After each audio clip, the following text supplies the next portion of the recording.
वन्दे विश्वभक्तान् ईशं विश्वभूतारवन् सत्प्रकाशं सतच्छक्ति कृष्ण चैतन्य संगतम् वन्दे श्रीकृष्ण चैतन्य नित्यानन्द सहोदितौ गौरतये पुष्पवन्तौ चित्रौ सन्तौ तमनुद्रौ जरद्वैतं ब्रह्मपरसदि तदोति अस्य तनुभा ज आत्मान्तर्ग्रामीति पुरुषस्य संसम्मोह सर्वैश्वर्यपूर्ण भगवान् सशयानयम् न चैतन्यात् कृष्णात् जगति परतत्त्वं परम् इह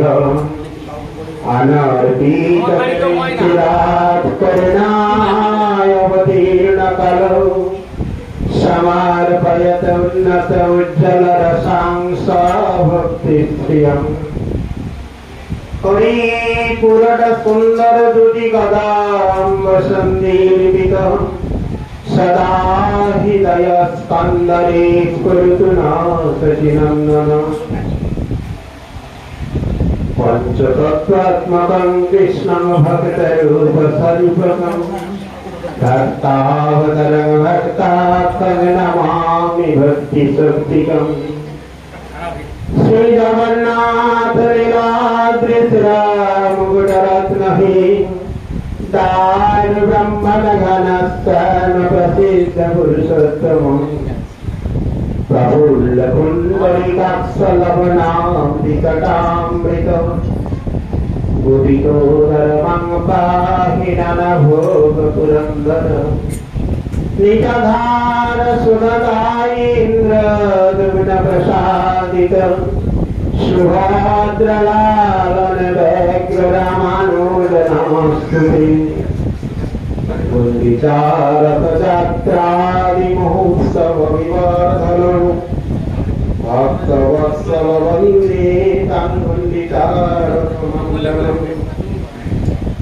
दीनहीनमहानीतदयाद्रिपितमानसं नित्यनूतन महात्मदर्शिनः चैतन्यवल्लभा पुलिन्दिवरकान्तिमिन्दुवदनं वराहवदंश्च प्रियं शिवसङ्कमुदारमकस्तवधरं पीताम्बरं सुन्दरं कपिनयनं कलार्जिततनं गोगोपसंघाप्तिकम् गोविन्दं कलवेणुवादनपरमृगाङ्गभुसंहरि कस्तूरीतिलकं गवाकपटले वक्षस्थलिकस्तुभं नासाग्रिवरमप्तिकं करतले वेणुकरिगर्दनम् सर्वाङ्गे हरिचन्दनं सुललितं कण्ठे च मुक्तावली गोपस्ति परिवेष्टितविजयति गोपालचूडावली वराहापिराभिरामं मृगमादितिलकं कुण्डलाक्रान्तगण्डुं कञ्जाक्सङ्कम्बुकण्ठं स्मितं सुभगमुखं सागरेणस्त्वमेनुं श्यामं शान्तं त्रिभङ्गं रविकरवसनभूषितं वैजयन्ता वन्दे वृन्दावनस्थं जुगति ततवृत्तं नमो ब्रह्मगोपालवितं जयतां श्रुतरूपं मम मन्दमतीर्गति मत्सर्वस्वपादं भुजराधमग्नमहनं दीपदेवीन्द्रारण्यकल्पद्रुमाधश्रीमद्रत्नागरसिंहासनस्तु श्रीराधाशिलगोविन्ददेवै त्वष्टलिभिषेक्वमानं स्मरामि श्रीमानवसरसरं विभं श्रीवदतस्मिता कार्शनावेणुसमैकगोपी गोपीनाथश्रियस्तिनम् तप्तकञ्चन गौरङ्गिनी राधे वृन्दावनेश्वरीं वृषभानुसुतां देवी तं प्रणमामि गोविन्दनन्दिनी राधे गोविन्दमनमोहिनी গোবিন্দ সর্বস্ব সর্বকান্তানিলমণি নারায়ণং নমস্কৃত্যং নরং চৈব নরোত্তমং দেবী সরস্বতী সংসতু জয়োমুদীরয়ে বৃন্দাবৈ তুলসী দেবৈ প্রিয়া বৈ কেশবস্য কৃষ্ণ ভক্তে পদে দেবী সুতপ্রতি নমো নমঃ বাঞ্ছা কল্পতরুভ্যশ্চ কৃপা সিন্ধুভৈব চ পতিতানাং পাবনেভ্যো বৈষ্ণবেভ্যো নমো নমঃ। আদ্য বৈবস্বতমনন্তরে মশামারা বুদ্ধাকে একটা পিছনে দিয়ে বৈবস্বতমনন্তরে অষ্টবিংশতিতম কলিযুগে পঞ্চশত অষ্টত্রিংশত গৌরাব্দে শুভ আশ্বিন মাসে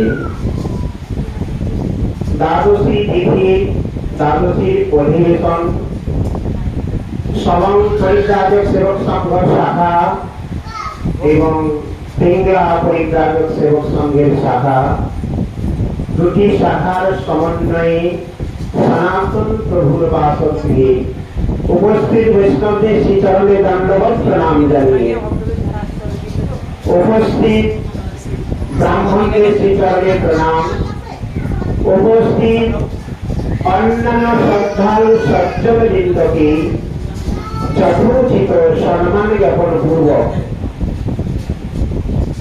ভক্ত ভগবানের অমৃতময় লীলা কথা শ্রবণ করে স্ব আত্মমঙ্গল বরণ করার চেষ্টা করছি। নিতাই গৌর প্রেমানন্দে। আজকে বড় সৌভাগ্য, কারণ ভক্তগণ সমন্বিত হয়েছেন ভগবানের কথা শ্রবণ কীর্তন উদ্দেশ্যে। এ জগতে বড় দুর্লভ বস্তু হচ্ছে ভগবত কথা শ্রবণ এবং কীর্তন। তাই শ্রীমদ্ ভাগবতে বলেছেন, দুর্লভ মানব দেহ দেহিনাং ক্ষণভঙ্গুর তত্রাপি দুর্লভ মনো বৈকুণ্ঠ প্রিয় দর্শনম। কারণ ইহ জগতে বড় শুদ্ধ ভক্ত বড় দুর্লভ, বৈকুণ্ঠ প্রিয়। শ্রীমদ্ ভাগবতী বৈকুণ্ঠ প্রিয় কেন বলেছেন না, বৈকুণ্ঠ অধিপতি ভগবান যারা বিষ্ণুর আরাধনা করেন, ভগবান কৃষ্ণের আরাধনা করেন, তারাই হচ্ছেন বৈকুণ্ঠ প্রিয়, অর্থাৎ ভগবত ভক্ত। সেই ভক্ত বড় দুর্লভ, তার সঙ্গে যদিও শুদ্ধ ভক্ত অতীব দুর্লভ। তো আজকে একত্রিত সনাতন প্রভুর বহু ভাগ্য হলে একসঙ্গে এত বৈষ্ণবগণের শুভ আগমন তিনার দিকে, এটা কম স্বীকৃতির কথা নয়। কারণ স্বীকৃতি পঞ্জীভূত হলে তবে বৈকুণ্ঠ প্রিয়ের দর্শন হয়। তাই দুর্লভ মানস দেহিনাং ক্ষণভঙ্গুর। ক্ষণভঙ্গুর কথাটা কেন বলেছেন না, এই আছে এই নেই, কমল দলজল জীবন টলমল। শিলা গোস্বামীগণ বলেছেন, কমল দলজল জীবন টলমল।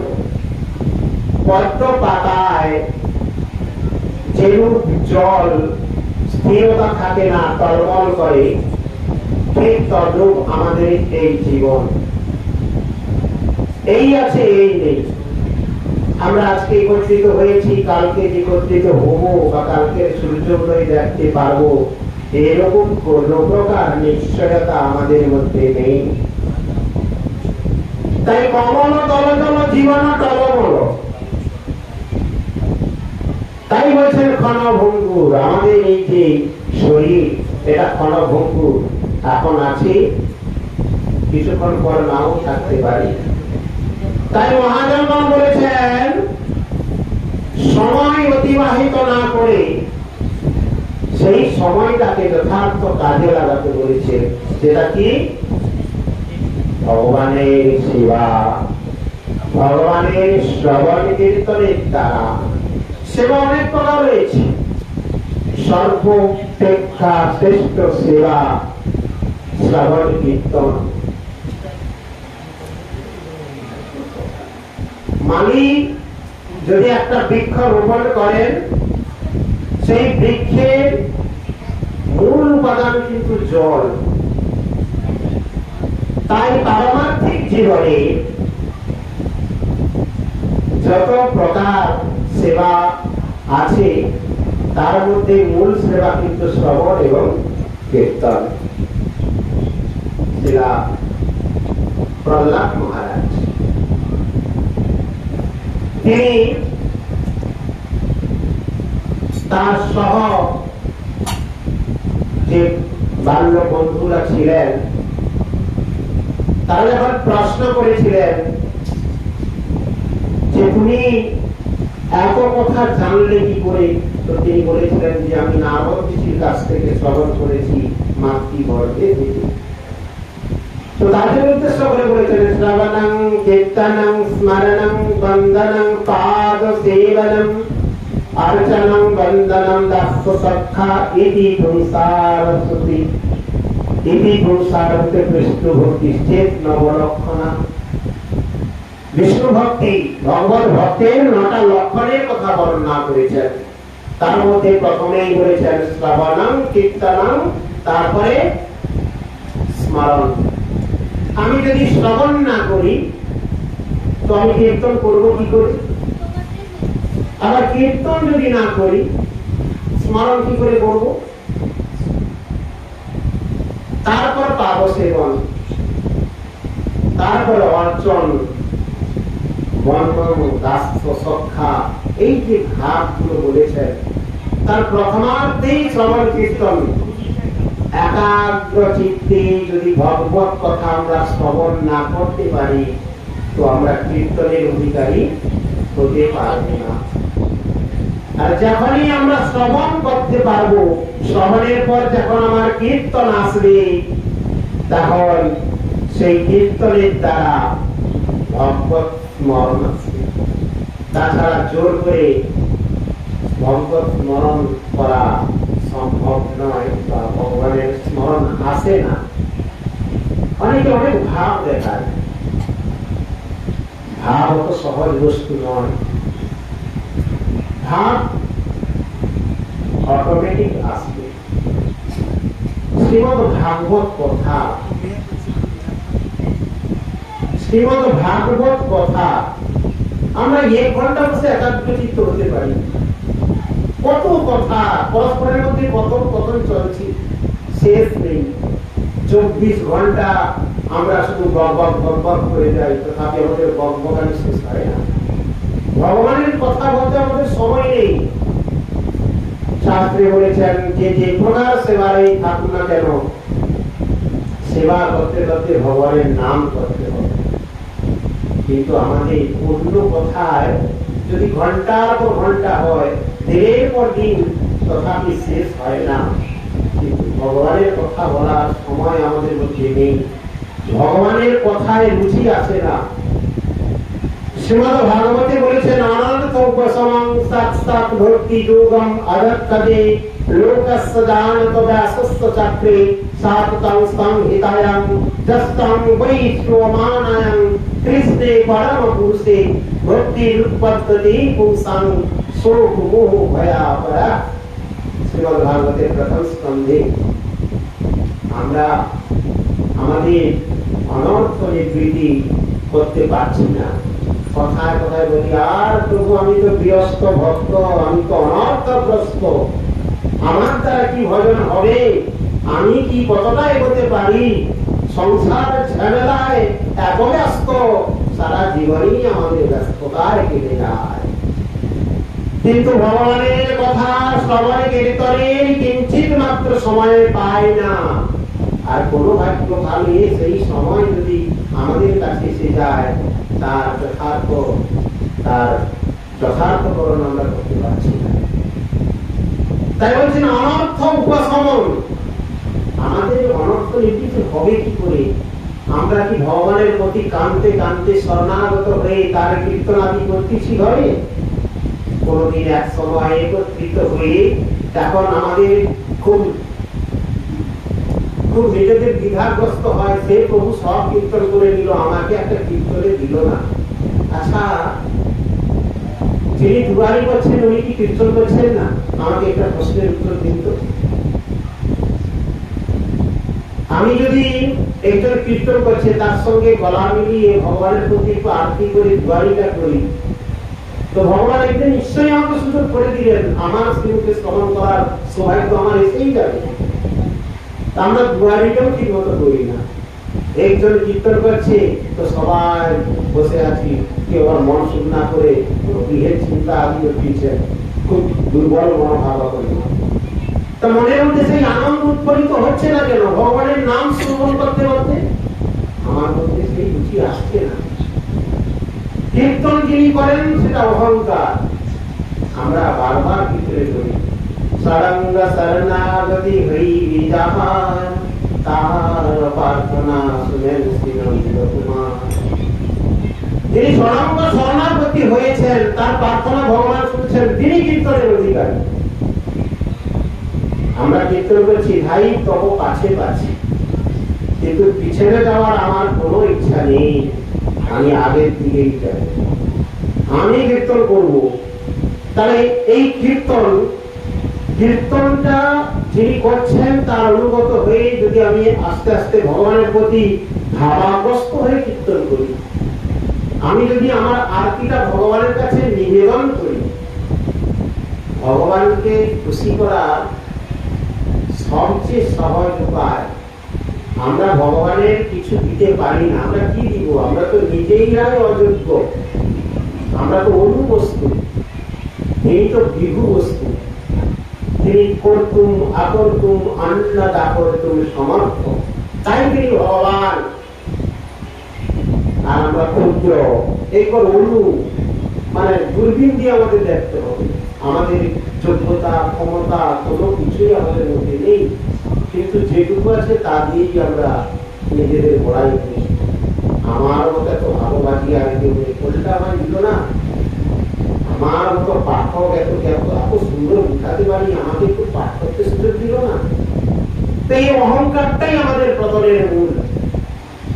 তাই বলছেন ভগবানের কথা যেভাবে নিজের সুযোগে আসে সেটাই সদ্ব্যবহার করতে বলেছে। আমাকে এখন কোনো বৈষ্ণব করে বিলম্ব দিয়েছেন, আমার মধ্যে যতটা পাওয়ার আছে, যতটা আমার মধ্যে শিক্ষা আছে, যার করে ভগবানের সেবায় লাগবে। আমাকে একটু ভগবানের আরতি করতে সুযোগ দিয়েছেন, সেটা ভগবত ইচ্ছা, ভগবানের করুণা। তো আমার মধ্যে যত প্রকার গুণ আছে, শুদ্ধ সত্য ভাবে ভগবানের নিয়ম নিষ্ঠা করে আমাকে একটু আরতি করে তার দ্বারা ভগবানের সুবিধান করতে হবে। তিনি একটু সুন্দর কীর্তন করতে পারে, তার কীর্তনের দ্বারা ভগবানের সুবিধান করবে।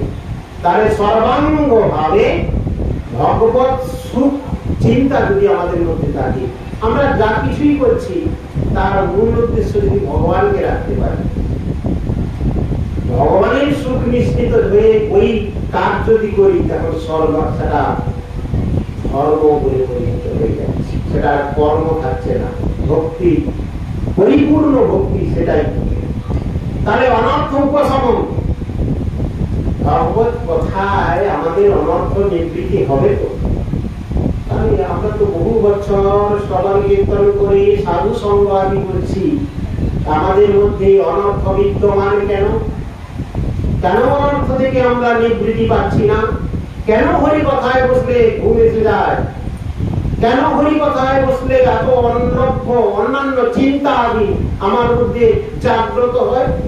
কেন 1 ঘন্টা কি কিঞ্চিত সময় আমার কাছে এসছে, ততক্ষণ আমি ভগবানের কথায় একবারে বিভোর হতে পারছি? কারণ আমি অপরাধগ্রস্ত হয়ে যাচ্ছি। অনর্থ কত প্রকার? অনর্থ উপশমং সাৎসাৎ ভক্তি যোগম অধঃপতি, ভগবানের প্রতি যে ভক্তি আমাদের জাগ্রত হবে, অনর্থ নিবৃত্ত হবে। অনর্থটা কত প্রকার? 4 প্রকার। তার প্রথম অনর্থই হচ্ছে স্বস্বরূপে অপ্রাপ্তি। আমরা আমাদের এখনো পর্যন্ত স্বরূপ উপলব্ধি করতে পারছি না। জীবের স্বরূপ হয় কৃষ্ণের নিত্য দাস, কৃষ্ণের তটস্থ সখী, ভেদাভেদ প্রকাশ। আমাদের স্বরূপগতই আমরা কৃষ্ণের দাস। সেই আত্ম অহংকার কি আমাদের মধ্যে এসেছে? তাহলে তিলক করতে ভয় পাই, ভগবানের একটু কীর্তন করতে ভয় পাই, পথে ঘাটে হরে কৃষ্ণ বললে এদিকে তাকিয়ে দেখাচ্ছি, আমার দাসত্ব অভিমানই আসছে না। ভগবানের দাসত্ব যদি আমার মধ্যে অভিমান আসে, তবেই তো আমার কথা ভগবান শ্রবণ শুনবে, ভগবানের করুণা আমার প্রতি বর্ষিত হবে। তাহলে দাসের কর্তব্য কি? দাসের প্রধান কর্তব্যই হচ্ছে প্রভুর সেবা করা। দাসের কর্তব্য প্রভুর সুখ বিধান। আমি যে কিছু কর্ম করছি তা ভগবানের সুখের জন্য করছি তো?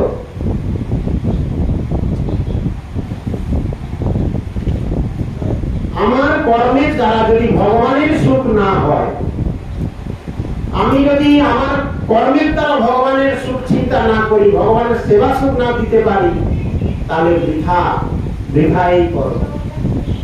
তাই বলছেন স্বস্বরূপে অপ্রাপ্তি।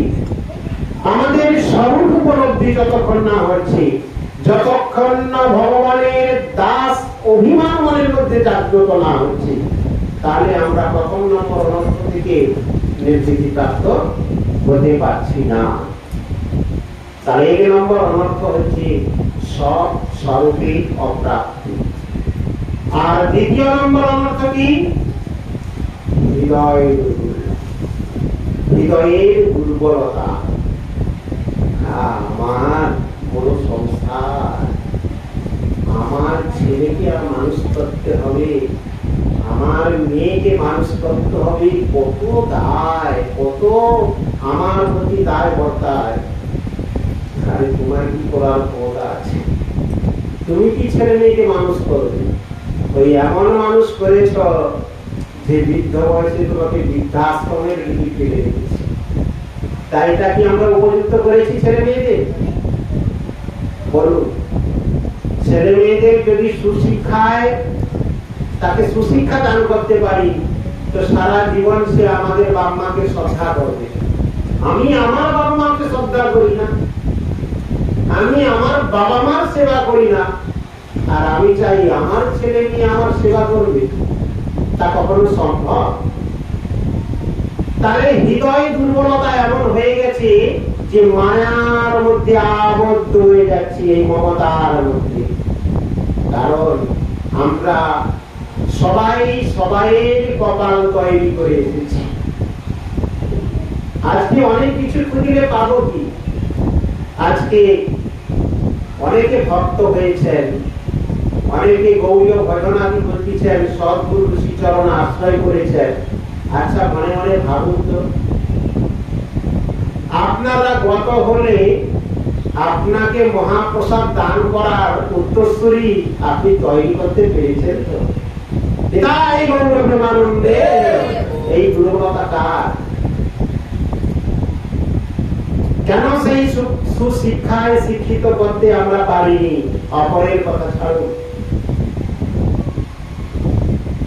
আমি যে নিয়ম নিষ্ঠার কথা বলছি, আমি যে নিষ্ঠা সহকারে ভজন করছি, যে বিধি মত অনুসারে আমাকে মহাপ্রসাদ দান করার উপযুক্ত উত্তরসূরি কি আমরা তৈরি করতে পেরেছি?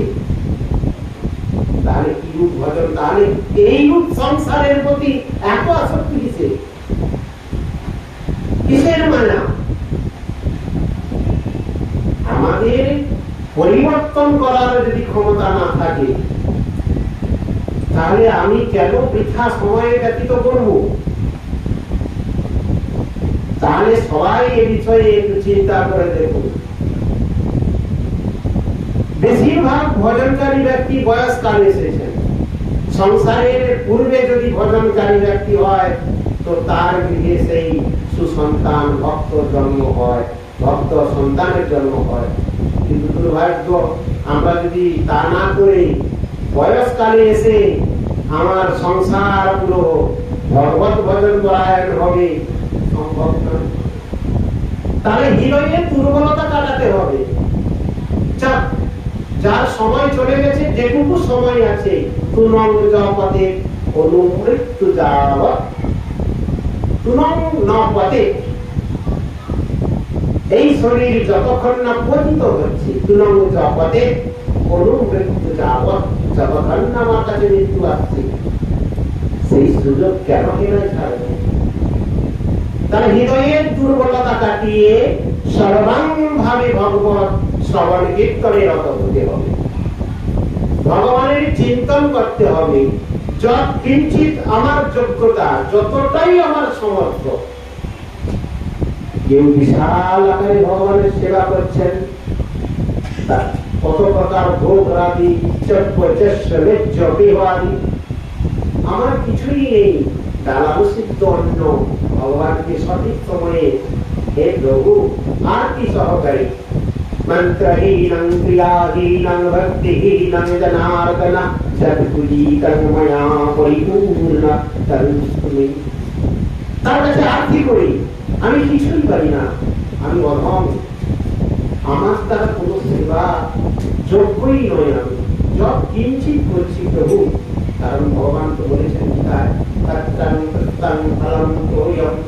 जो मे भक्ता प्रयच्छति तद ओम भक्तुपहितं अस्लामि प्रयतात्मनः। তার কিছুই নেই, পত্র পুষ্প ফলম তাও যদি না থাকে, পাতা পুষ্প ফল, ফল কেনার পয়সা নেই, তোয়ম একটু জল, একটু জল ভগবানকে অর্পণ করি ভক্তি সহকারে। তদহং ভক্তু अस्लामि प्रयतात्मनः, আমি শ্রদ্ধা সহকারে সেই বস্তুটি গ্রহণ করি, তার আমি বিনগ্রস্ত হয়েছে। তংবা দয়ালু শরণং ব্রজেম। এরকম দয়ালু ব্যক্তি ভগবান শ্রীকৃষ্ণ ব্যতীত আর কেউ আছে জগতে? অন্য কার আমি শরণাগত গ্রহণ করব? কে আমাকে উদ্ধার করবে? শ্রীমদ্ ভাগবত গীতায় সর্বকথার শাস্ত্র তমেব শরণং গচ্ছ সর্বভাবেন ভারতম তৎপ্রসাদাৎ পরং সন্তি স্থানং প্রাপ্স্যসি শাশ্বতম। তমেব শরণং গচ্ছ, তোমার আমি শরণ গ্রহণ করি। সর্বভাবেন ভারত, সর্বভাবগ্রস্ত, অন্য কোন প্রকার বিধাগ্রস্ত নয়। তৎপ্রসাদাৎ, ভগবানের প্রসাদে, ভগবানের কৃপায় পরম শান্তি লাভ হবে। পরম শান্তি স্থান প্রাপ্স্যসি, এবং আমি তার ধাম লাভ করতে। তৎপ্রসাদাৎ পরম শান্তি স্থানং প্রাপ্স্যসি শাশ্বতম। তাহলে আমার মধ্যে পরম আনন্দ কেন আসছে না? ভগবানের সেবায় আনন্দ অধিবর্ধিত হবে। গুরু মহারাজ বলতেন, যদি কেউ কোন সেবায় বিঘ্ন দেখেন, সেবার অনিচ্ছা কোন সেবককে দেখলেন, তো সেটা খুব রেগে দিতেন। তোমার সেবায় এত অনীহা কেন? সেবা দায় ভার সারার মতো সেবা করছো কেন? কেন সেবার মধ্যে তোমার রুচি নেই? তোমার অপরাধ হয়েছে। কি বলতেন? সাবধান করতে হবে।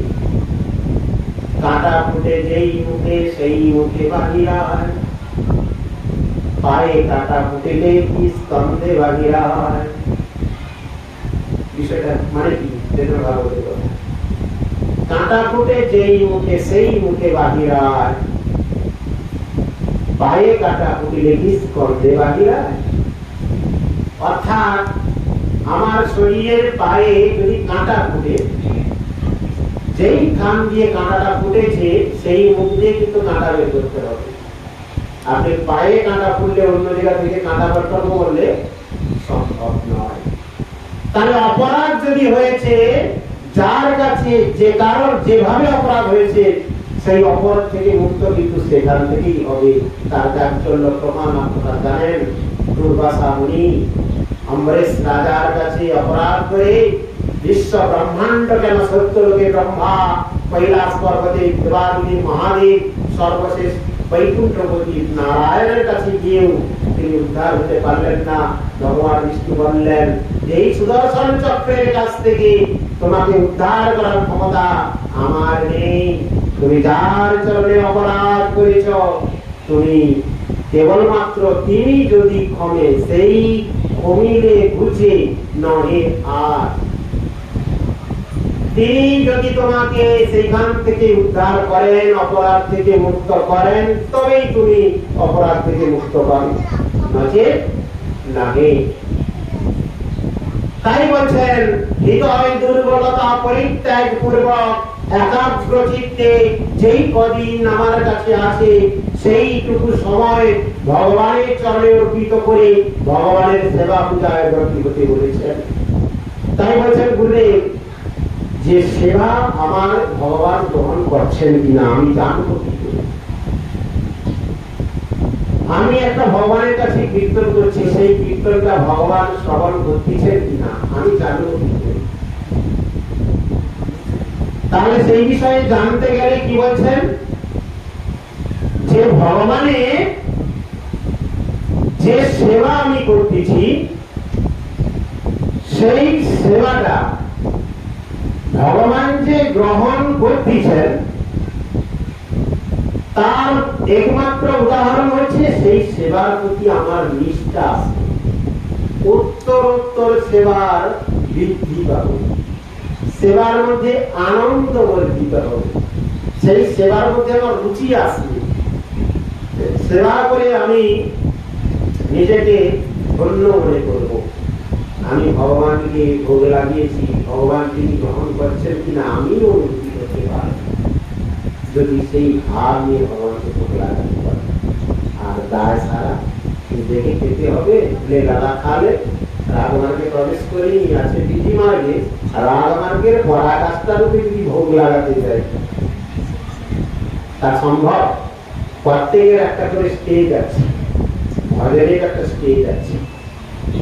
তাই বৈষ্ণব চিনিতে না রেখে সপতি কেন বলেছেন, আমরা তো আমাদের এই জড় চক্ষু দ্বারা যদি সবকিছু দর্শন করতে পারি, সবাইকে তাই তুচ্ছ তাচ্ছিল্য করে বেড়াই, কিন্তু বাস্তবে কে কতটা যোগ্যতা সম্পূর্ণ, কে কতদূর এগিয়ে গেছেন, কে কতটা ভগবান প্রিয়, তা তো কিন্তু আমাদের এই চর্মচক্ষে দেখা সম্ভব নয়।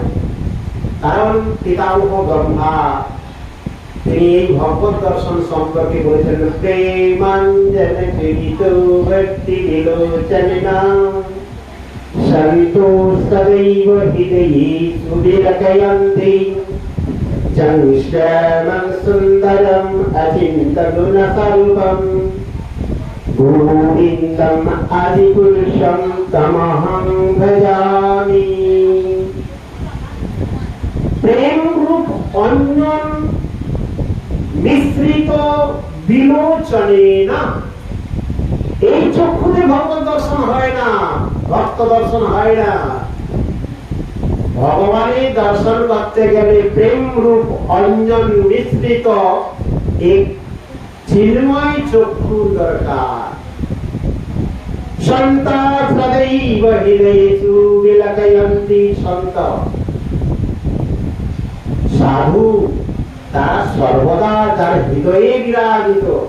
সদব হৃদয়মজ্জং সদনা হৃদয়ন্তং মদানন্তি নদন্তি নাহং দিব্যমনাগমি। ভগবান নারদমুনিকে বলেছেন না, যুধিষ্ঠির মহারাজকে উদ্দেশ্য করে, সাধব হৃদয়মজ্জং সদনা হৃদয়ন্তং মদানন্তি নদন্তি নাহং দিব্যমনাগমি। সাধু আমার হৃদয়ে, সাধুর হৃদয়ে আমি। সাধু আমাকে ছাড়া কিছু জানে না, আর আমি সাধুতে ছাড়া কিছু জানি না। এইরূপ অভিপ্রত সম্পর্ক ভক্ত ভগবান। ভগবান ভক্তকে ছেড়ে থাকতে পারেন না। আমার ভক্ত পূজা বুদ্ধি কাতার বহু দেশ নদী। মান ভক্ত পূজা, আমার চেয়ে আমার ভক্ত বড়, আমার চেয়ে আমার ভক্তের পূজা করলে আমি বেশি খুশি হই। মান ভক্ত পূজা বুদ্ধি নদী। তাই বলছেন সাধুর হৃদয়ে আমি, আমার হৃদয়ে সাধু। ভগবানকে ছেড়ে ভক্তরা কোনো জায়গায় যেতে পারে না, কোনো কার্য করতে পারে না। আবার ভগবান ভক্ত ব্যতীত কোনো কার্য করেন না। তাই শ্রীমান মহাপ্রভু সহ অবতরী। ভগবান যেখানে ভগবত লীলা করতে আসেন, তিনি তার সপার্ষদাদি এবং ধাম আদি নিয়ে তিনি আবির্ভূত হন। তাই অনর্থের কত নম্বর অনর্থের কথা ব্যাখ্যা করেছিলাম? 2 নম্বর, হৃদয় দুর্বলতা। দ্বিতীয় নম্বর অনর্থ কি? অসৎ তৃষ্ণা। এটাই আমাদের জীবনকে শেষ করে দেয়। অসৎ তৃষ্ণা। তৃষ্ণা কখনো নিবারণ হয় কি বলুন? তৎক্ষণাৎ একটু শান্তি মনে হলো, আবার তৃষ্ণা পাচ্ছে। তার আমাদের যে অসৎ তৃষ্ণা রয়েছে, মানে ছিলাম কুড়ে ঘরে, বহু কষ্ট করে একতলাটি ঘর হচ্ছে না। 4 জন ফ্যামিলি মেম্বার, একটি মাত্র রুম, একটি বৈঠকখানা হয়, আরো কটা রুম বাড়াতে হবে। বয়স ছিল 25, হয়ে গেল 40। তারপর লাগবো আসবে, পুত্র বধূ আসবে, আত্মীয় স্বজন আসবে। তারা আগে কোথায় ভুবনেশ্বরের কথা আমরা চিন্তা করি না বেশিরভাগ। এই করতে করতে এদিকে কখন যে 60 পেরিয়ে গেল তাই বুঝতে পারলাম না। কিন্তু পরপর অর্থ সম্পত্তির লালিত রূপ আমার বেড়েই যাচ্ছে। কোন প্রকার 6 তলা, মানে 6-7 রুম হলেও একতলাতে হচ্ছে না, 2 তলা, 2 তলা থেকে 3 তলা। ভগবত গীতা ভগবানে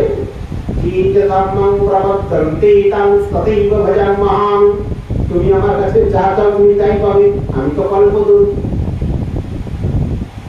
ভগবানের 4 প্রকার ভক্ত রয়েছে। আর তো অর্থাৎ জিজ্ঞাসু এবং জ্ঞানী। ভজন তেমন দুর্বিধা এই জানা উপাসতে ইত্যাদি ইত্যাদি কথা ভগবত গীতা আছে বিস্তৃত। তাই বলছেন যে তুমি আমাকে, আমার কাছে যা চাও আমি আছি, তথাস্তু। ভগবান তো তাই দিবেন।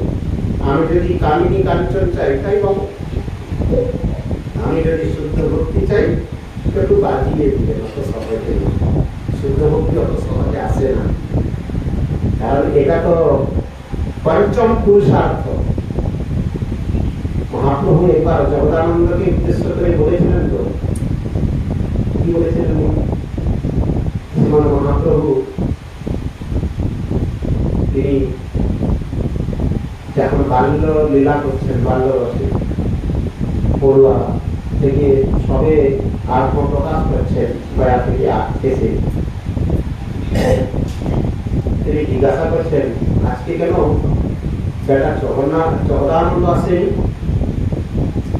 ভক্তগণ বলছেন, হে প্রভু, জগদানন্দ ভাগবত কথা কীর্তন করছেন, ভাগবত পাঠ করছেন।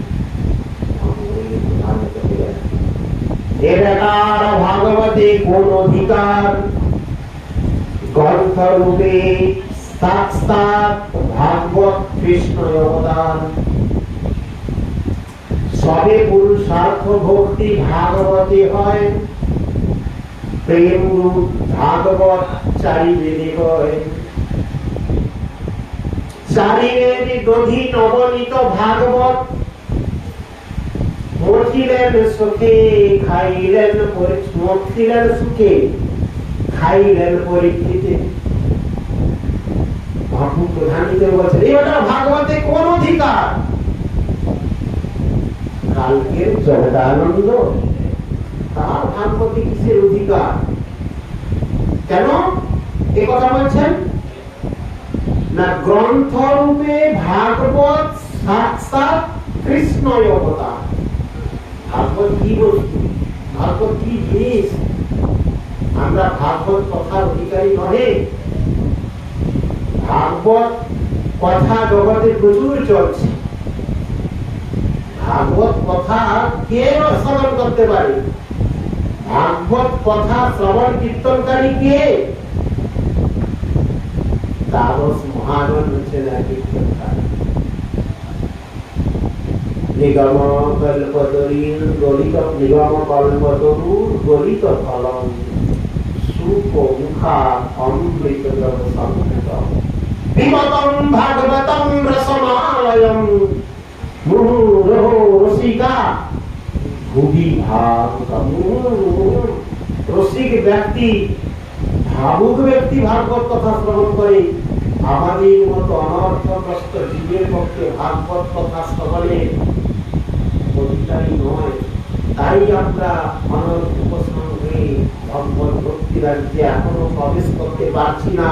কারণ আমাদের নিজের যে অধিকার, এই অধিকার ভেদে আমরা চলছি না। শ্রীমন মহাপ্রভু কেন কথা বলেছেন? সাক্ষাৎ ভগবান। আর জগদানন্দ পণ্ডিত তিনি তো তার নিত্য পার্শ্বদ। বিনা কি ভাগবতের অধিকার নেই? এই কথা কাকে উদ্দেশ্য করে বলছেন? যে কলিযুগে ভাগবত সাক্ষাৎ কৃষ্ণ অবতার, সাক্ষাৎ ভগবান। সবে পুরুষার্থ ভক্তি ভাগবতে হয়। আমরা ভক্তি কথা বলছি, ভক্তির আরাধনা করছি, সাক্ষাৎ ভাগবতেই ভক্তি। ভাগবতের কথা শ্রবণ কীর্তন করলে তার প্রতি রুচিষ্ট থাকলে সাক্ষাৎ হয়ে ভক্তি দেবী আমাদের জাগ্রত হবেই হবে। তাই বলছেন সবে পুরুষার্থ ভক্তি ভাগবতে হয়। প্রেম রূপ ভাগবত। ভাগবত হচ্ছে ভগবানের প্রেমের পরাকাষ্ঠ, অমৃত মন্থন করেছে।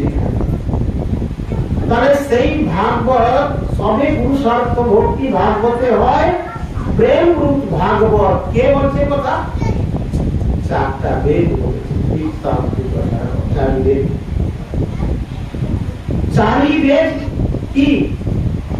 দধি। দই থেকে মন্থন করে তো মাখন বের হয় নাকি? দই মন্থন করলে কি হয়? নবনীত মাখন বের হয় তো নাকি? তাহলে চারি বেদ দধি নবনীত ভাগবত। চারি বেদকে মন্থন করে ভাগবতে সৃষ্ট। চারি বেদকে মন্থন করে ভাগবত আবির্ভূত হয়েছে। ভাগবত কেউ প্রণেতা নয়। আমরা প্রণেতা অনেকেই বলছি, কিন্তু সাক্ষাৎ ভাগবতোদিতা। পুরাণানাং সামরূপঃ সাক্ষাৎ ভাগবতোদিতা। দ্বাদশস্কন্ধযুক্তয়ং শতভিচ্ছেদ সংযুতः গ্রন্থः অষ্টাদশসহস্রম শ্রীমদ্ ভাগবতাদিদম। 18,000 অষ্টাদশসহস্র দ্বাদশস্কন্ধযুক্তয়ং দ্বাদশস্কন্ধে বিরাজিত 18,000 শ্লোকের দ্বারা নির্মিত সাক্ষাৎ ভাগবতোদিতः। সাক্ষাৎ ভাগবত সাক্ষাৎ হয়েছেন। যদিও আমরা মাধ্যম দাসদের সুখদেব সুতোস্থান ইত্যাদি ইত্যাদি, কিন্তু স্বয়ং ভগবান তিনি সাক্ষাৎ আবির্ভূত। তাই বলছে দধি, চারি বেদে দধি নবনীত ভাগবত মথিলেন সুখে। সুখদেব গোস্বামীপাদ মন্থন করেছিলেন। আর সেই মন্থন করা অমৃত কে খেয়েছিলেন? রাজা পরীক্ষিত মহারাজ। তাই বলছেন অসৎ তৃষ্ণা দিনে দিনে আমাদের যে বর্ধিত হচ্ছে, হৃদয়কে বিপথগামী করে দিচ্ছে। তাই যা পাই তাতেই সন্তুষ্ট হতে শিখতে হবে। ভক্তরা কেন সন্তুষ্ট নয়? আমি যদি ভাবি যে সেই প্রভুর ঘরে এত কিছু ব্যবস্থা করেছি, আমি তো পারলাম না, আরে আমার কপালে যা আছে তাই দিয়ে সাধারণ দিয়ে ভগবানকে সুখী করতে হবে, ভক্তদের সুখী করতে হবে। আমার যদি ভাব ঠিক থাকে, ভক্তি যদি ঠিক থাকে, তো ভগবান দুর্যোধন কো ভোগ না খায়ো, রিক্তা কুটি দুর্ধরে খায়ো, ওই যে প্রেম পুজারি রাধে সব সমাসন। দুর্যোধনের এত ভোগ তিনি পরিত্যাগ পূর্বক বিদুর মহারাজের ঘরে গিয়ে সাবন্য ভোজন করেছিলেন ভগবান। তাই বলছেন তুমি আমায় কি দেবে? এই বিশ্ব চরাচর বিশ্ব ব্রহ্মাণ্ডে যা কিছু দেখতেছ সবই তো আমার বস্তু, আমাকে তুমি কি দিবে? আমি এসব কিছু দেখি না, আমি হচ্ছে ভাবের কাঙ্গাল ভক্ত। ভাব তিনি গ্রহণ করেন, ভাবগ্রাহী তিনি ভক্তের ভাব তিনি দেখেন, কে কতটা তাকে ভালোবাসে, কে কতটা তার সুখ চিন্তা করে, কে কতটা তার প্রতি সমর্পিত। মুখে বলতে তো হবে না। আমি সবসময় ভগবানের শরণাগত বলছি, আর কোনো কিছুতে আমি করেছি, বাড়িতে তর্ক লেগে গেছি, আমি তো করেছি, আমার কথা রয়েছে কথা। কিন্তু কখনো কি নম্র ভাবাপন্ন হয়ে একবার চিন্তা করে দেখি, যা কিছু হচ্ছে সবই ভগবত ইচ্ছায় হচ্ছে, কি আমরা খাপ এসেছে? সব কথায় ক্রোধ আমাদের। সাধারণত অধিবেশনে আসি, তাতে দুয়ের কথার সঙ্গে ক্রোধ, তারপরে ফোনে কথা বললে ক্রোধ। আরে বাবা সারাদিন আমার এই চিন্তা, এগুলো ভালো লাগছে না, এগুলো শুনতে ভালো লাগছে না। তাহলে আমাদের কোথায় সেই ভাব এসছে? যা কিছু হচ্ছে ভগবত ইচ্ছায় হচ্ছে, এইরূপ চিন্তা কেন আমার হৃদয়ে জাগ্রত হচ্ছে না? কারণ আমরা অসৎ তৃষ্ণায় চলে যাচ্ছি। আর যে একটু ভক্তি ভাব করে ভগবানের সেবা পূজা করছে, তার শত দুঃখ আসলে সে যদি বিচলিত হয়ে যায়, ভগবানের শুদ্ধ ভক্তি অত সহজ নয়। ভগবান সবকিছু সহজে দিয়ে দেন, এমনকি চতুর্থ পুরুষার্থ পর্যন্ত ভগবান সহজেই দান করেন, সামীপ্য। কিন্তু পঞ্চম পুরুষার্থ যেটা, সেগুলো কোন প্রকার ভাবে ভগবান অত সহজে তিনি দেন না। কারণ সে রক্ষা করার ক্ষমতা আছে কিনা সেটা তিনি বাজিয়ে দেন। তাই শুদ্ধ ভক্তি বড় দুর্লভ। সেই শুদ্ধ ভক্তির ধারে আমরা এসেছি, শুদ্ধ ভক্তি পরায়ণ হয়ে আমরা গুরু বৈষ্ণবের আনুগত্য হয়ে আমরা যে কতটা গুরুদেবের সেবা করছি, কত বৈষ্ণবদের আনুগত্যে চলছি, এটা আমি নিজে ছাড়া অন্য কেউ এটা অনুভব করতে পারবে না। অতএব তারপরে চতুর্থ নম্বর অনর্থ কি?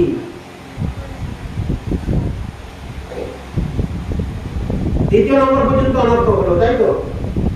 চতুর্থ অনর্থ খুব বৃহৎ। ওপারে বা ছেড়ে যায় ছুটি যায় পাতা, অপরাধ হস্তির যাতে না হয় উদ্গম। অতএব চতুর্থ নম্বর অনর্থ হচ্ছে অপরাধ। এই অপরাধকে চারটা ভাগে ভাগ করা হয়েছে। অপরাধের মূল স্তম্ভ চারটি, চারটা দিক থেকে অপরাধ আছে আমাদের। হরে কৃষ্ণ, খুব ঘুম পাচ্ছি। কি কিছু গল্প শোনার ইচ্ছা আছে?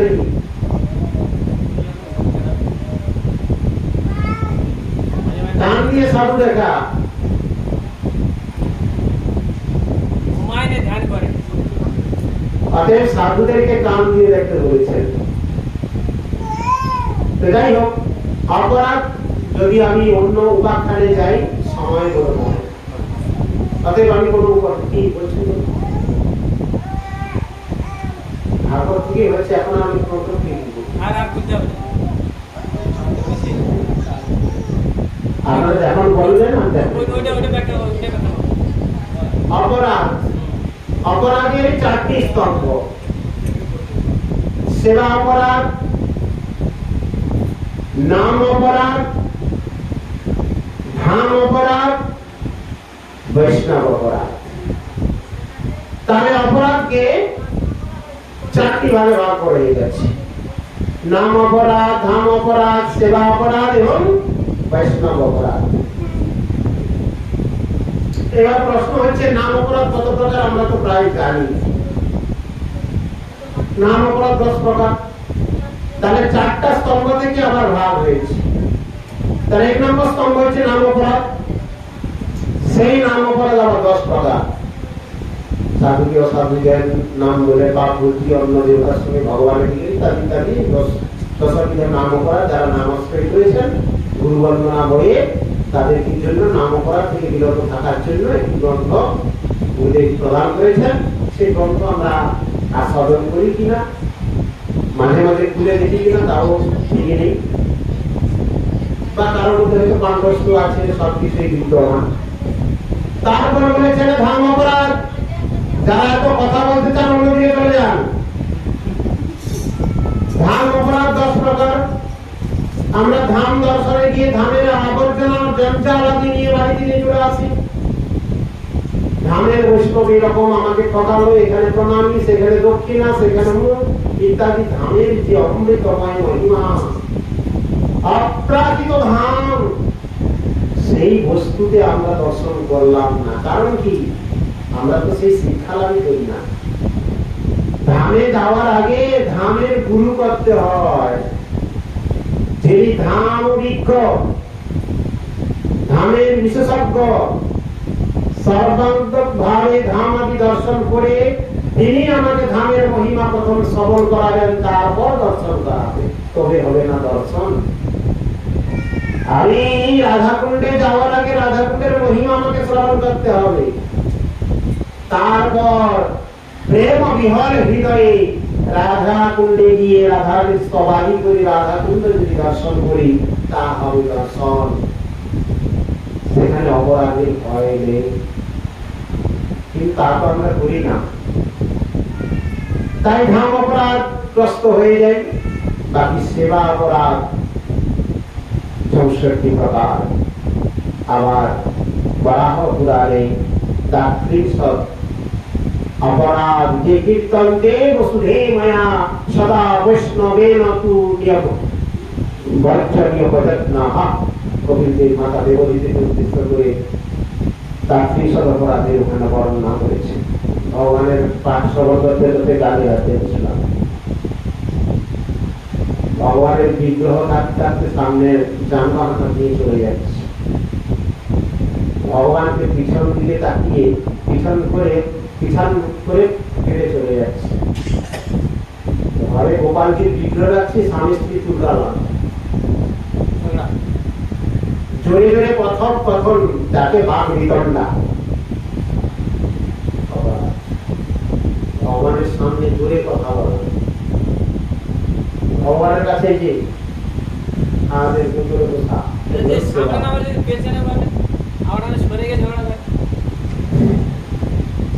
ততক্ষণ অবধি যদি ক্রোধ ধৈর্য করে মঙ্গল, নাহলে অমঙ্গল। অতএব এইরূপ 64 প্রকার সেবা করা হয়েছে। খুব নিজের ভগবানের সেবা করতে করতে নিজের ঘাম হয়ে গেল। ঘামাক্ত অবস্থায় ভগবানের অর্চনা দিতে হয়। বস্ত্র শুদ্ধ বস্ত্র না পরে ভগবত মন্দিরে প্রবেশ অনেক প্রকার আছে।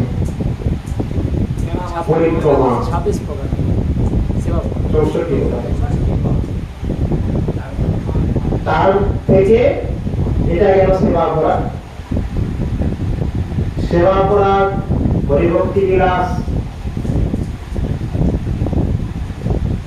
আর কপিল দেবের যে মাতাদেব হয়েছে সংবাদ, সেখানে অনেক গ্রন্থের আছে, এগুলো আছে অধ্যয়ন করতে পারেন। বাকি আছেন সবচেয়ে ডেঞ্জারাস, যেটা হচ্ছে মুহূর্তের মধ্যে আপনাকে বিপদগামী করে দিবে, পদস্খলিত হয়ে যাবে, সেটা হচ্ছে বৈষ্ণব অপরাধ। বৈষ্ণব অপরাধ কত প্রকার?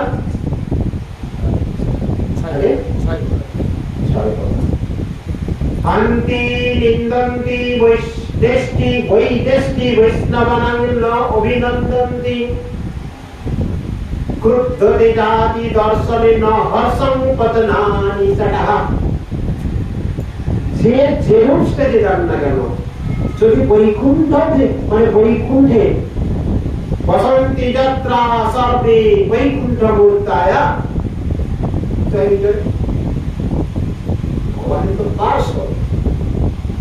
অপরাধ করে স্খলিত হল, তৎক্ষণাৎ আপনি আপনার স্থান থেকে চুপ হয়ে যাবে। তাহলে বৈষ্ণব অপরাধ হচ্ছে হন্তি, হনন করে দেব, মুখে বলা মানে হনন করা। নিন্দন্তি বৈষ্ণবের নিন্দা, ক্রুদ্ধতে জাতি বৈষ্ণবের উপরে ক্রোধ প্রকাশ করা। কথা কথা আমাদের ক্রোধ। দর্শনে ন হর্ষং, ভগবানকে দর্শন করলে মানুষ উত্তাপিত, আনন্দ উৎসর্গিত হয়, উৎফুল্লিত। সেরকম ভক্ত দর্শনে যদি ভাব না আসে, ওই ভাব আসে, অপরাধ।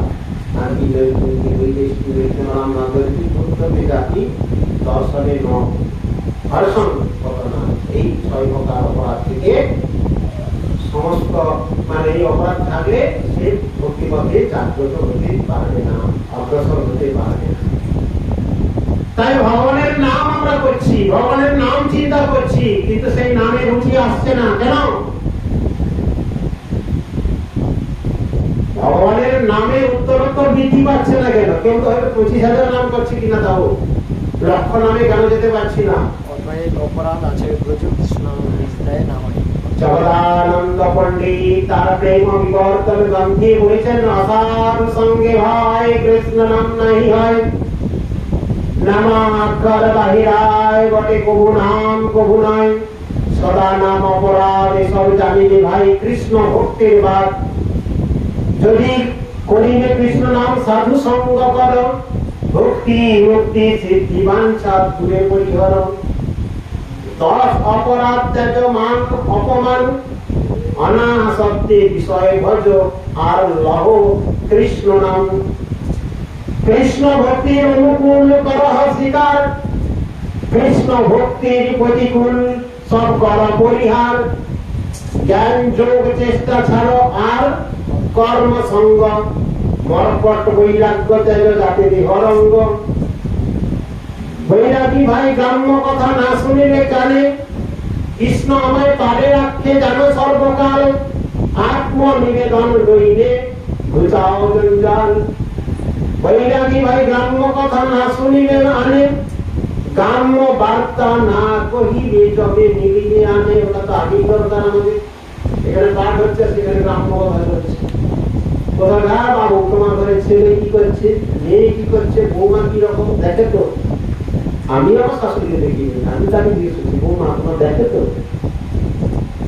তাহলে কি বলছেন? অসাধু সঙ্গে যদি আমরা করি, অসাধু সঙ্গে ভাই কৃষ্ণ নাম নাহি হয়। জগতে তো এত কৃষ্ণ নাম হচ্ছে, মঙ্গল হচ্ছে না কেন? এত ভাগবত কথা হচ্ছে, এত রাধারানীকে নিয়ে নাচছে, অধিকার ভেদ আমরা জানি না। রাধা রানীর নাম উচ্চারণ করার অধিকার আমার এসেছে? আমি কি রাধা রাধা বলে নাচতে সেই ভাব, চিন্ময় ভাব আমার এসেছে? যেখানে সুখদেব গোস্বামী বাড়ির মতো চিন্ময় জ্ঞানী লেখক, চিন্ময় জ্ঞানী ভক্ত, তিনি শ্রীমদ ভাগবত রচনা করেছেন, তিনি রাধা নাম করতে ভয় পাচ্ছেন। আছে শ্রীমদ ভাগবতে রাধারানীর নাম আছে? আপনি অনেক দূরে চলে গেছেন। তাহলে ভগবানের ঈশ্বরী, ঈশ্বরের ঈশ্বরী যিনি, কথা বুঝে দেখুন, ঈশ্বরের ঈশ্বরী নয়, ঈশ্বরী, ঈশ্বর যাকে ঈশ্বরী জ্ঞানে পূজা করে। ঈশ্বর বুঝতে পারছেন কিনা? ঈশ্বরের ঈশ্বরী, আমি কোনটা বলছি না। ভগবান কৃষ্ণের রাধারানী, ভগবান কৃষ্ণ যদি ঈশ্বর হয়, ঈশ্বরী রাধা না। ভগবান কৃষ্ণ যাকে ঈশ্বরী জ্ঞানে বুঝি, ভগবান তার আরাধিতা বলে মনে করেন, তাকে প্রেমের পরাকাষ্ঠা স্বরূপ, তার নাম লিবার যোগ্য ব্যক্তি কি আমরা? তাহলে কিসের জন্য রাধে রাধে বলে দুহাত তুলে নাচতেছি? সেটা তো চিন্ময় ভাব যখন আসবে, অটোমেটিক তার ধরন আসবে, রাগানুটা মানবে, প্রবেশ করবে। যেখানে চিন্ময় সুখদেব গোস্বামী পাদ, সুখদেব গোস্বামী পাদ তার নাম পর্যন্ত বলতে ভয় পেয়েছেন। তা আমাদের মতো ক্ষুদ্র জীব ভগবান এই কথাতে বলেছেন, বলেনি ভগবান হরিশ্বর জন্ম বিহায় গোবিন্দায় প্রীত জামুনগ্রহ। গৌণ ভাবে নাম উল্লেখ না করে, উদ্দেশ্য করে এই একটি মাত্র শ্লোক সুখদেব গোস্বামী পাদ তিনি করেছেন।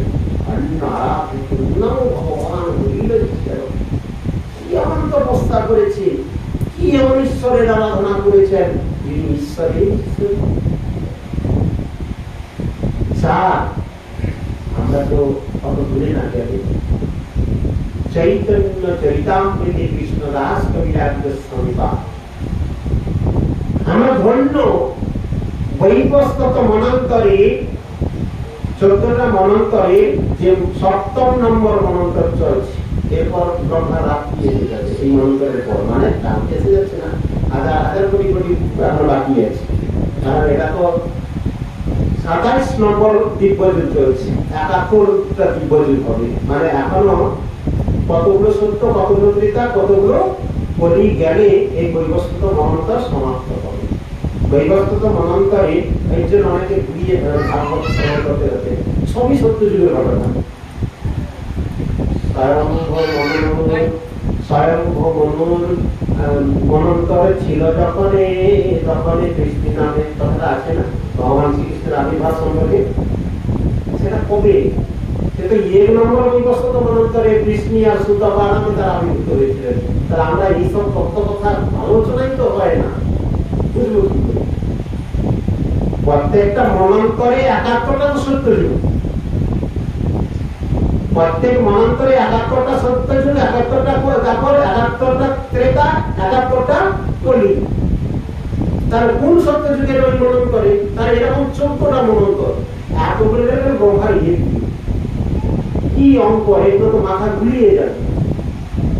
তাই বলছেন যে এই যে কলিযুগ আর এই গত যে দাপর যুগ গেল, মনন্তরের এই কলিযুগ আর এই দাপর যুগে সাক্ষাৎ ভগবান শ্রীকৃষ্ণ আবির্ভূত না, সাক্ষাৎ মহাপ্রভু। আর যে কালে সাক্ষাৎ দাপরের শেষে ব্রজের সহ হয়, অষ্টাবিংশ চতুর্যুগে দাপরের শেষে, ও এটা 28 নম্বর যুগে, অষ্টাবিংশ চতুর্যুগে দাপরের সহে ব্রজের সহ হয় কৃষ্ণের প্রকাশে। অর্থাৎ এই অষ্টাবিংশ যে দাপর যুগ চলে গেছে, এই দাপর যুগে সাক্ষাৎ ভগবান শ্রীকৃষ্ণ আবির্ভূত হয়েছে। তাই কৃষ্ণস্তু ভগবান স্বয়ং, এই কথা অন্য কোন সময় ব্যাখ্যা হয়নি। এই দাপর যুগে ভগবান শ্রীকৃষ্ণ যিনি এসেছেন, তিনি স্বয়ং। আর এই ভগবান শ্রীকৃষ্ণ যখন দাপর যুগে এসেছেন তার পরবর্তী পরিতে সেই লীলার সমাপ্ত করার জন্য সেই ভগবান শ্রীকৃষ্ণ তিনি মহাপ্রভু রূপে এই ধরাধামে অবতীর্ণ হন। তাই গৌর প্রেমানন্দে তাই বলেছেন শ্রীমান মহাপ্রভুর নাম সংকীর্তন প্রবর্তক শ্রীকৃষ্ণ চৈতন্য নাম নাম সে যজ্ঞে ভজে সেই তো সুন্দর ধন্য সেই তো সুরেধার বুদ্ধি সংসার সর্বযজ্ঞ হইতে কৃষ্ণ নাম যজ্ঞ সার। এটা তো গৌণ কথা। নাম বিলাইবার জন্য মহাপ্রভু এসেছেন, এটা গৌণ কথা, ভক্তিরাজ্যের কথা। এখানে গৌণ কথা বলেছে। মুখ্য কি এটা তো কোনো ভক্তের দ্বারাও তিনি নাম বিলাপ করতে পারতেন। তিনি তার হরিদাস ঠাকুরকে নামাচার্য করেছেন। অকিঞ্চন বেশ ধারণ করে অকিঞ্চন যে ভক্ত সনাতন গোস্বামীবাদের বৈরাগ্যের কঠোরতম বৈরাগ্য তিনি শিক্ষা দিয়েছেন। তো মহাপ্রভু কেন আবির্ভূত হয়েছেন সেখানে কি বলেছেন? চৈতন্য চরিতামৃতে কৃষ্ণদাস কবিরাজ গোস্বামীবাদ শ্রীরাধয়া প্রণমা মহিমা কীদৃশ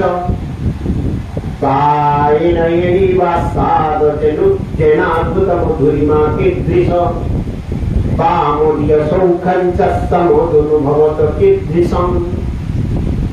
তাহলে কটা কীদৃশম বললেন? তিনটা। মহাপ্রভু তিনটা বিষয়ে তিনি আবির্ভূত হয়েছেন। শ্রীরাধা প্রণয় মহিমা কীদৃশ। শ্রীরাধার প্রেম মহিমা কি রূপ তিনি সেটা জানতে ইচ্ছা করছেন। কি রূপ শ্রীরাধার প্রণয় মহিমা কীদৃশ বায়নাদ্ভুত মধুরিমা কীদৃশ। বা শ্রীরাধা রানী আমাকে যে প্রণয় করে আমার মহিমাটা হলো কি রূপ।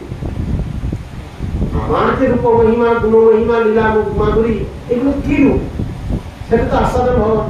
ভগবানকে নিজের মহিমা নিজে আস্বাদন করতে পারছেন কি? তাহলে সে মহিমাটাও তিনি জানতে পারছেন। তাহলে কটা হলো? দুটোই। শ্রী রাধায় প্রণয় মহিমা কীদৃশ। রাধারানীর প্রেমের মহিমা কি রূপ। আর শ্রী রাধারানী আমাকে প্রণয় করে তিনি আমাকে যে না ওটা দ্বিতীয় আমাকে যে প্রেম করে আমার সেই লীলা মহিমা বা কি। তাহলে শ্রী রাধায় প্রণয় মহিমা কীদৃশ বায়নাদ্ভুত মধুরিমা কীদৃশ বা ওদিকে সৌন্দর্য। তার কি বলছেন যে তিনটা বস্তু। শ্রী রাধায় প্রণয় মহিমা কীদৃশ আমার প্রণয় আমাকে যে প্রণয় করে আমার মহিমাটাও বলছি রকম। আর আমাকে প্রণয় করে শ্রী রাধারানীর কিরূপ আনন্দ আস্বাদিত হয়। তার এই তিনটা বস্তু আস্বাদন করার জন্য শচী গর্ভ সিন্ধু শচী গর্ভের মধ্যে শ্রীমান মহাপ্রভু